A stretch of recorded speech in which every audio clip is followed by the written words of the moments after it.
ಗಣಪತಯೇ ನಮಃ. ಶ್ರೀ ಗುರುಭ್ಯೋ ನಮಃ. ಹರಿ ಓಂ. ನಮಸ್ಕಾರ. ಓಂ ಕಲ್ಪಿನೇ ನಮಃ. ಕಲ್ಪಗಳನ್ನು ನಿರ್ಮಿಸಿದವನು ಭಗವಂತ, ಕಾಲವನ್ನು ವಿಭಜಿಸಿದವನು ಭಗವಂತ. ಸೃಷ್ಟಿ ಸ್ಥಿತಿ ಸಂಹಾರಾದಿ ಕಾರ್ಯಗಳನ್ನು ತನ್ನ ಸಂಕಲ್ಪ ಮಾತ್ರದಿಂದ ಮಾಡಬಲ್ಲ ಸರ್ವಸಮರ್ಥ ಭಗವಂತ. ಇಂತಹ ಭಗವಂತನನ್ನು ಕಲ್ಪಿನೇ ನಮಃ ಎಂಬುದಾಗಿ ವಿದ್ವಾಂಸರು ವರ್ಣಿಸುತ್ತಾ ಇದ್ದಾರೆ. ಹೀಗೆ 4 ತೊದಲು ಮಾತುಗಳನ್ನು ಆಡಿದ್ದೇನೆ.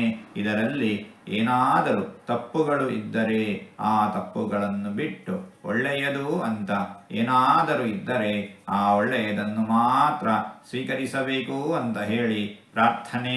ಈ ನುಡಿಗಳನ್ನೆಲ್ಲ ಆಡಿಸಿದ ಭಗವಂತನಿಗೆ ಸರ್ವವೂ ಸಮರ್ಪಿತ. ಸರ್ವಂ ಶ್ರೀಕೃಷ್ಣಾರ್ಪಣಮಸ್ತು.